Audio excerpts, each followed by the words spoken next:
കോഴിക്കോട് ജില്ലയിലേക്ക് ഒരിക്കൽ കൂടെ പോകേണ്ടതുണ്ട്. അവിടെ മേയർ സ്ഥാനാർത്ഥിയെ ചൊല്ലിയ DCCയിൽ വൻ തർക്കമുണ്ട്. ഒരു വിഭാഗം ആവശ്യപ്പെടുന്നത് VM വിനുവിനെ കോർപ്പറേഷൻ മേയർ സ്ഥാനാർത്ഥിയായി പരിഗണിച്ചുകൊണ്ട് മത്സരിപ്പിക്കാനാണ്.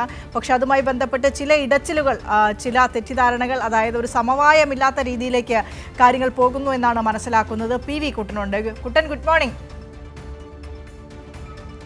Good morning Vinisha. കോഴിക്കോട് കോർപ്പറേഷനിലെ പള്ളിക്കണ്ടി വാർഡിനെ കുറിച്ചൊക്കെ നമ്മൾ സംസാരിച്ചു വരികയായിരുന്നു. അവിടെ സക്കറിയ പള്ളിക്കണ്ടി സ്ഥാനാർത്ഥി നിർണയവുമായി ബന്ധപ്പെട്ട് സ്ഥാനാർത്ഥിയാക്കണമെന്ന് ആവശ്യപ്പെടുന്നു. കോൺഗ്രസ് നേതൃത്വം അതിന് വഴങ്ങുന്നില്ല എന്ന തരത്തിലുള്ള പരാതികളൊക്കെ നമ്മൾ കേട്ടതാണ്. ഇങ്ങനെ അപ്പോഴും ചേതനോട് സംസാരിക്കുമ്പോൾ ഞാൻ പറഞ്ഞിരുന്നു, അത് സക്കറിയ പള്ളിക്കണ്ടിയുടെ മാത്രം വാക്കുകളല്ല, അത് ഒരാളുടെ മാത്രം പരാതിയുമല്ല. നിരവധി ആളുകൾ ഇത്തരത്തിലുള്ള പരാതിയുമായി, സ്ഥാനാർത്ഥി നിർണയത്തിനെതിരെ പരാതിയുമായി മുന്നോട്ട് വരുന്നുണ്ടെന്ന്. ഇപ്പോൾ PM വിനുവിൻ്റെ കാര്യത്തിലേക്ക് വന്നു കഴിഞ്ഞാൽ കോർപ്പറേഷനിൽ മത്സരിപ്പിച്ച മേയർ സ്ഥാനാർത്ഥിയാക്കണമെന്ന് ഒരു വിഭാഗം കോൺഗ്രസ് നേതാക്കൾക്ക് വലിയ ആഗ്രഹമുണ്ട്. പക്ഷേ അതിന് നേതൃത്വം അതിനോട്, ആ ഒരു നിലപാടിനോട് ഒത്തുപോകുന്ന രീതിയിലല്ല, യോജിച്ചു പോകുന്ന രീതിയിലല്ല DCCയുടെ ഇടപെടൽ എന്നാണ് മനസ്സിലാക്കുന്നത്. എന്താണ് അവിടെ സംഭവിച്ചുകൊണ്ടിരിക്കുന്നത്? കോർപ്പറേഷൻ മേയർ സ്ഥാനാർത്ഥിയായി ആരെയും ചൂണ്ടിക്കാണിക്കാനില്ലാത്ത അവസ്ഥയിലാണോ DCC?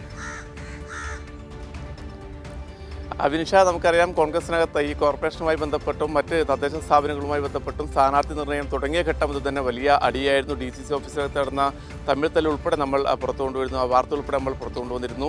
ഇപ്പോഴും ഈ ഒരു തമ്മിലടിക്ക് ശമനമായിട്ടില്ല എന്നുള്ളതാണ്. ഇപ്പോൾ ഏറ്റവും ഒടുവിൽ മേയർ സ്ഥാനാർത്ഥിയെ ചൊല്ലിയാണ് ഇപ്പോൾ തർക്കം രൂക്ഷമായിരിക്കുന്നത്.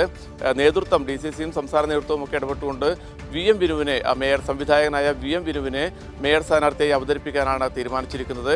എന്നാൽ താഴെത്തട്ടിലുള്ള പ്രവർത്തകർ ഇത് അംഗീകരിക്കാത്തൊരു സാഹചര്യമുണ്ട്. കാരണം നിരന്തരം എത്രയോ വർഷങ്ങളായി കോൺഗ്രസിൽ പ്രവർത്തിക്കുന്ന പ്രധാനപ്പെട്ട നേതാക്കളുണ്ട്. അവരെയൊക്കെ തഴഞ്ഞുകൊണ്ട് ഇന്നലെ കടന്നു വന്ന VM വിനുവിനെ മേയർ സ്ഥാനത്തേക്ക് വെച്ചാൽ അത് അംഗീകരിക്കില്ല. അതോടൊപ്പം തന്നെ മത്സരിക്കാൻ ഈ പ്രധാനപ്പെട്ട 2 വാർഡുകളിലാണ് VM വിനുവിനെ പരിഗണിക്കുന്നത്. ചേവായൂർ, ചേവരമ്പലം വാർഡുകളിലാണ്.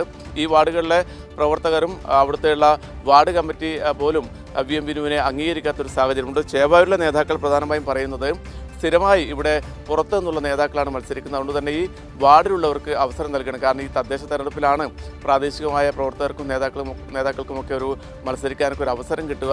അതുപോലും ഇല്ലാതാക്കുന്നൊരു നിലപാടാണ് DCC കൈക്കൊള്ളുന്നത്. അതുകൊണ്ട് ഒരു കാരണവശാലും ഈ തീരുമാനം അംഗീകരിക്കാൻ പറ്റില്ല എന്നുള്ളൊരു നിലപാടിലാണ് ഇവിടുത്തെ പ്രവർത്തകർ.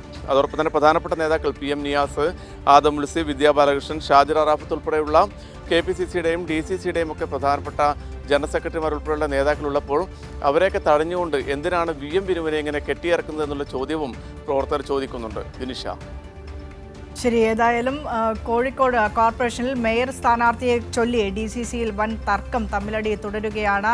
കഴിഞ്ഞ ദിവസങ്ങളിലൊക്കെ ഇതുമായി ബന്ധപ്പെട്ട വാർത്തകൾ PV കുട്ടൻ തന്നെ റിപ്പോർട്ട് ചെയ്തിരുന്നു. ഇപ്പോഴും കൃത്യമായ ഒരു സ്ഥാനാർത്ഥി നിർണയത്തിലേക്ക് എത്താൻ കോൺഗ്രസിന് അവിടെ കഴിഞ്ഞിട്ടില്ല എന്നുള്ളത് തന്നെയാണ്.